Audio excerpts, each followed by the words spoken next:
It, of course, is not the only place dealing with wild weather. From Hurricane Sandy to the Alberta floods, we're seeing more examples of extreme weather. In the United States, authorities have warned of epic amounts of rainfall as Florence, now a tropical depression, continues to cross the Carolinas.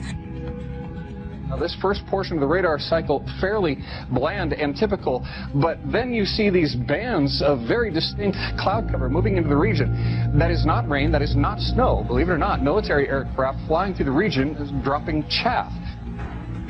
To the growing danger in the Philippines, authorities are now warning that an active volcano could possibly erupt again. This was the deadliest tornado outbreak in the U.S. A 6.4 earthquake and multiple aftershocks. Small bits of aluminum, sometimes it's made of plastic or even metallicized paper products, but it's used as an anti-radar issue, and obviously they're up there practicing. Now, they won't confirm that, but I was in the Marine Corps for many years, and I'll tell you right now, that's what it is. We all have heard about the news stories and articles about very extreme weather events happening all around the world.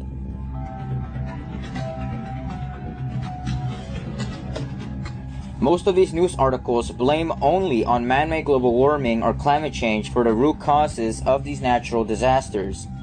We are told by so-called scientific experts that carbon dioxide, or our carbon footprint, is the leading factor for Category 5 hurricanes, for massive heat waves, for extreme wildfires, or for constant rainfall. However, this is further from the truth. What if I told you that there was something else contributing into the creation of these natural disasters? Something that is vastly observable, but yet so hidden from the public. For example, when was the last time you've seen a natural cloud? You know what I'm talking about, a roundish, puffy cloud. When was the last time you've seen natural skies?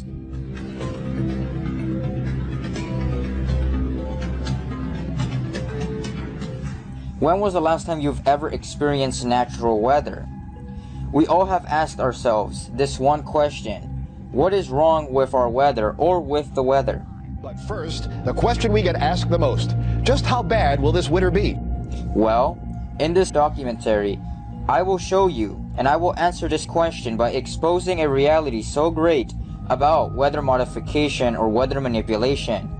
We will expose who's behind it, why are they doing it, for what purpose, and how it's being done. And that note, let us begin our journey in exposing weather modification.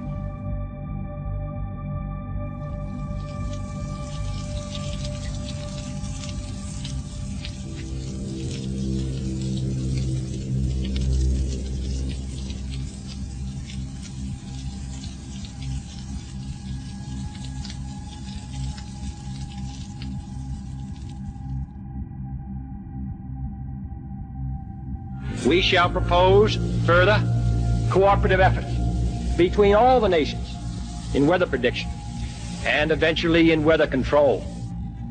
We must, for example, balance the gains of weather modification against the hazards of protracted drought or storm.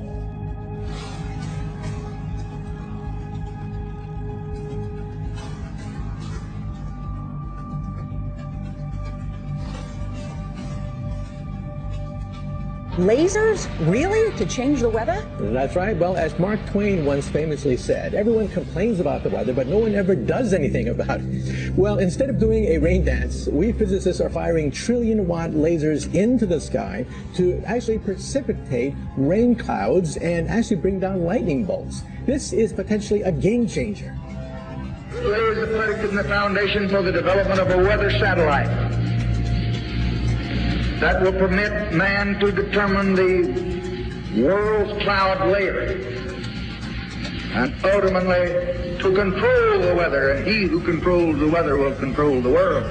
Even in the 60s, the CIA used this to bring down monsoons during the Vietnam War, to wash out the Viet Cong.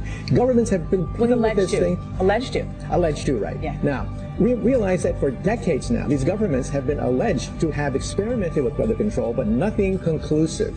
However, for floods, for agriculture, farmers, for people planning wedding parties, football games, you name it, outdoor events in agriculture and flooding and even hurricanes, all of them could be subject to weather modification.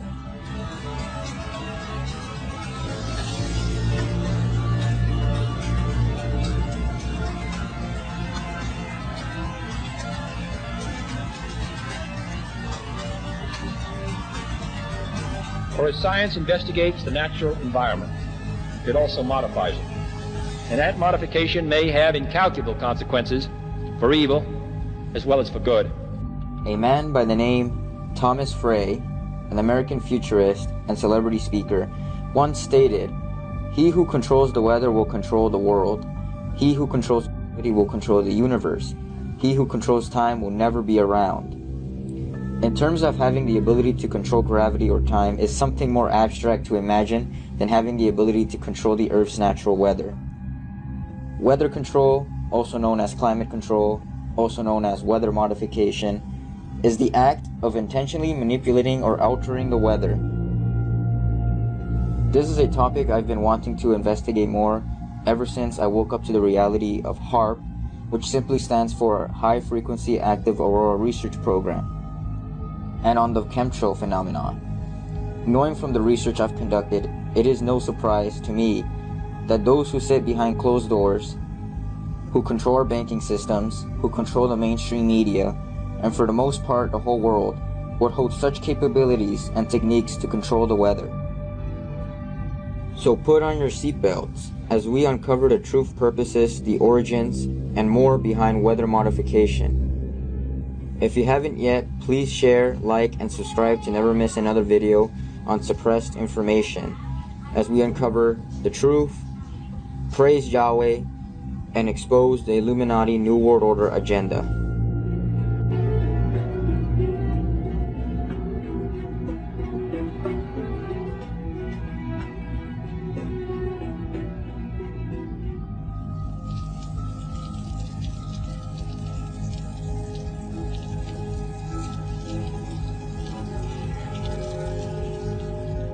Many people to this very day believe and state that weather modification didn't start into the late 1900s, such as Project or Operation Popeye during the Vietnam War from 1967 to 1972, where the US government and its CIA used chemicals that would be shot out by aircraft to intentionally induce rain to slow down the soldiers from Vietnam in an attempt to extend the monsoon season.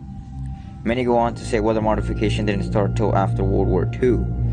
Surprisingly, weather control actually goes back to the early 1900s, way before aircraft were even being used to seed clouds. For example, James Pollard, Espy, a U.S. meteorologist born in Westmoreland County from May 9, 1785 and died later around January 24, 1860, proposed the idea that burning forests may have the capacity to increase rain. The science behind his bold theory goes like so. Storms could be proposed by large fires making local disturbances in the equilibrium of temperature, which would ascend currents of cloud and rain. Although James Pollard's theory on weather control made him famous for his nickname Storm King and the invention of the first ever national weather forecasting, his theory was never put into experimentation. His suggestions to Congress on experimentation of his bold theory led him to rejections due to the absurdity of the idea of purposely creating wildfires to supposedly induce rain. Some of his critics go on to say, did not fear Espy's plan would fail, but that it would succeed, placing the power of rainfall into the hands of the federal government. It was clear also that in the 19th century, many people believed that creating a storm could be done by the use of bells, fireworks, and loud sounds. When the Erie Canal was completed in 1825, thousands of revelers congregated along its path to celebrate the new waterway. The celebrations were loud, filled with church bells, firework cannons, etc., eventually leading up to storms that have entered the area along the new waterway. This event ever so slightly convinced those who were celebrating to believe they have summoned a storm. An American lawyer named Robert St. George Dyrenforth, who was the first ever known man to actually conduct weather control, carried out a series of experiments for the government, using violent explosions in Texas to condense water vapor into rain. He was nicknamed the Rainmaker according to Timothy Egan in his 2006 book, The Worst Hard Time. During his lifetime, many European Americans were very dependent on agriculture and plant life. Due to major droughts, many Europeans began to develop an interest in rainmaking. The earliest attempts involved the concussion method, which was premised on the theory that gunpowder, explosions, triggered friction and generated nuclei to produce rain. Congress later appropriated funds to put this theory into practice. The task was given to Robert St. George Dyrenforth. His experimentations continued from 1891 in Sea Ranch, Andrews County to 1892 in San Antonio. These experimentations were first suggested by Edward Powers. In his book War and the Weather, Edward noted the effects cannons and loud noises had on the weather during war. One of the experiments involved balloons containing oxygen and hydrogen that would explode at a height of a mile or more. This was then followed by the firing of charges of dynamite attached to kites, and of blasting powder scattered over a wide area on the ground. Torrential rain would immediately occur. Many more experiments were conducted during different weather conditions as well as elsewhere around the 1890s by several other men. Dyrenforth, on the other hand, never had any success in rainmaking, even though he had done exactly what he had read from War and the Weather. He later became known as Dry Henceforth due to the fact that he never made it rain in Texas. Charles William Post, an American inventor of the early 1900s, also conducted rainmaking with the use of the concussion method, as well as creating the first ever known cornflakes, grapes, and nuts. Due to his belief and readings of the concussion method, he soon started to do his own experiments. In 1910, he began by attaching 2 pounds of dynamite to a kite and fly it into the clouds and igniting it, later stating it was too dangerous. On the high elevations of the Cabrac Escarpment, he tried igniting 14-pound bundles of dynamite spaced 50 feet apart on the ground and set off at 10-minute intervals. From 1911 to 1914, Charles William executed rain battles, blasting over up to 24,000 pounds of explosives. Reportedly, he spent $50,000 on rain battles alone and claimed he enticed 7 showers from the sky in 13 attempts. Charles William Post is perhaps one of the most known men to actually conduct rain by the use of the concussion method, for he later predicted that rainmaking would one day replace irrigation.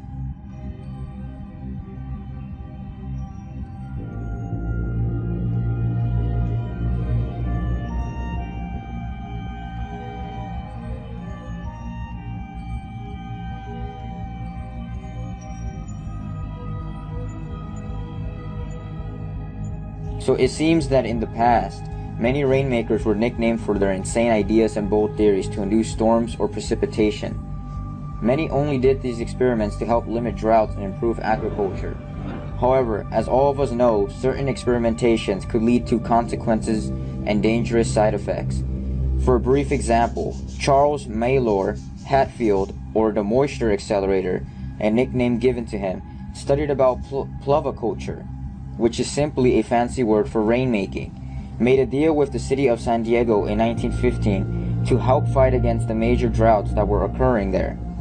He did so by producing rain with a supposed secret formula of chemicals, which he never revealed.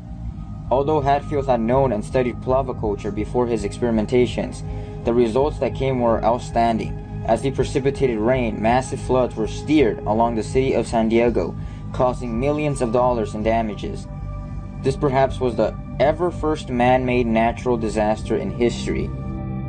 But Charlie had a contract to complete. Marina Reservoir was to be filled, so upon his tower he remained. Hatfield continued to use his chemicals and to continue the evaporation process even when these rains stopped for approximately a week. Apparently Marina Reservoir wasn't full at that point. The rain started again on January 24th, but it wasn't severe and people weren't too concerned, but it continued.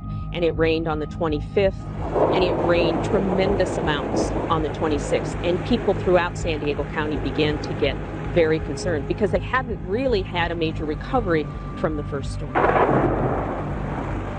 Downtown San Diego records 2.19 inches of rain on January the 27th. But more importantly, San Diego River's 435 square miles. It goes all the way out to the backcountry mountains. In some of those areas, rainfalls on January 27th were 24 inches, 30 inches, and so an incredible volume of water comes down Mission Valley. 72,000 cubic feet per second, the biggest flood of the 20th century in San Diego. Ever since rainmaking became a thing, Many men began to develop and create machinery that would simulate the concussion method without the use of kites, balloons, or religious rituals. Machinery like the Steger vortex gun or hail cannons in 1902, which would cause a discharge of gas and set up vibrations into the clouds, causing rain. Over here, the hail cannon firing off. It's pretty violent. Can't hardly hold the camera still. We'll film it up there. You can hear the plume flying up. Disrupt the cloud pattern. This eventually leads us to the beginning of cloud seeding. It first began with FEDO, or Fog Investigation and Dispersal Operation, which was operated during World War II. The operation was meant to clear out fog from an airfield so that aircraft pilots may land safely. During the same time period, a gentleman named Vincent Joseph Schaefer, an American chemist and meteorologist, developed the concept of cloud seeding. He figured out that dumping dry ice into clouds could produce artificial snow or rain. He later developed silver iodide, which is a common chemical compound used today to seed clouds. In this next clip, you're going to see Schaefer's explanation on how cloud seeding works. This is Vincent Schaefer speaking. I would like to take you into the laboratory and show you a few of the experiments that led us to our outdoor experiments in converting clouds into snow. Using a home freezing unit such as this, which has a temperature of around 0 Fahrenheit, we can form supercool clouds just like those in the natural atmosphere by breathing into the box. The moist air from the breath condenses and forms a cloud, and this cloud cools to a temperature of about 0 degrees Fahrenheit in a few seconds. Any moist thing placed in this box will produce such a cloud. By putting this cloud in the chamber, we can then do various things to it to see whether or not we can convert this supercool cloud to snow. This cloud is made up of liquid water droplets. They are not snow crystals as yet, but by taking a tiny piece of dry ice such as this and scratching it so a few tiny fragments fall into the supercool cloud, long streaks develop just like the vapor trail from an airplane. These contain millions and millions of tiny submicroscopic snow crystals which grow very fast and assume exactly the same forms that natural snowflakes show in an ordinary snowstorm. This is a picture of the first cloud that we seeded back last November. Flying in a small Fairchild plane and putting dry ice from a small dispenser in the bottom of the plane, we put about 6 pounds of dry ice into this 4-mile cloud, and within a very few minutes saw long streamers of snow falling from the base of the cloud and evaporating into the drier air below. Under many conditions, of course, full-fledged snowstorms will be produced in this way. Vincent Schaefer wasn't the only man who conducted cloud seeding experiments. 2 other gentlemen were along his side, Bernard Vonnegut and Irving Lingmuir. Although cloud seeding seemed like an excellent creation to prevent droughts or wildfires, Lingmuir later stated, and I quote, "In the amount of energy liberated, the effect of 30 milligrams of silver iodide under optimum conditions equals that of 1 atomic bomb." As years went by, more men and women began to utilize the use of cloud seeding. Many were led to the idea of controlling hurricanes, wildfires, storms, and projects like Project Cirrus, Project Scud, Project Skyfire, Project Skywater, and many others. Much of these projects were conducted all over the United States of America. As a result to all of this, a video recorded around 1965, which originates from a TV show called Science and Engineering Television Journal, came forth with a couple of scientists to disclose how cloud seeding can be used to manipulate or control hurricanes and storms. One of the most exciting developments in science today concerns the possibility that it may one day be possible to modify and perhaps even control weather and climate. Walt Disney also created a film in 1959 called Eyes to Outer Space, where scientists go over how satellites and other technologies could be used to control the Earth's natural weather in the near future. These future satellites will be the key to precise forecasting and control of weather. The federal government, with the CIA, with the U.S. Navy and Air Force, later took over weather modification programs for their own intentions. This was the beginning of Project Storm Fury and National Modification Communist Project. The purpose of these projects was to see if it was possible to either dissipate a hurricane by the use of cloud seeding or increase rainfall and storms. After several experiments with cloud seeding, they figured out that weather control alone could serve as a weapon for war and that steering storms could be used for destroying land resources. This is true because during 1969 and 1970, the CIA was reported of ruining Cuba's sugar crops by the use of cloud seeding. This was originally disclosed by a gentleman named Lowell Pont. Lowell Pont claimed that the CIA's goal was to destabilize the weather in the Soviet Union and China to ruin harvests in order to create political unrest. Before these allegations, however, was Operation Popeye in 1967. Operation Popeye was sponsored by Henry Kissinger and CIA to seed clouds during the Vietnam War, causing landslides and an overdose of rainfall. This perhaps was the inception of weather warfare, which is simply the definition of the military interfering with or using weather modification for their own purposes, which of course could be for good or evil.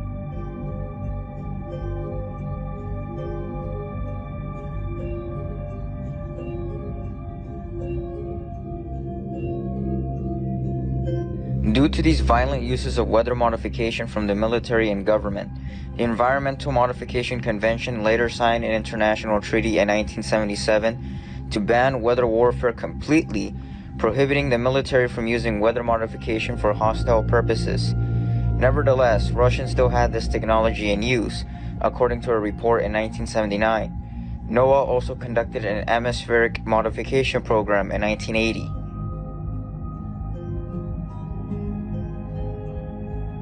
Surprisingly, a Navy physicist and weather modification expert, Dr. Ben Livingston, actually briefed President Lyndon B. Johnson on the effectiveness of weather control back in the 1960s.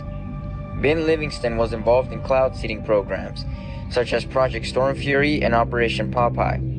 In an interview with Alex Jones, Ben Livingston exposes how the U.S. government has always wanted to have pure control of hurricanes. He also goes on to explain that Hurricane Katrina could have actually been greatly minimized by the use of cloud seeding, but was allowed to fully impact the Gulf states for political reasons. Sounds like treason to me, wink wink.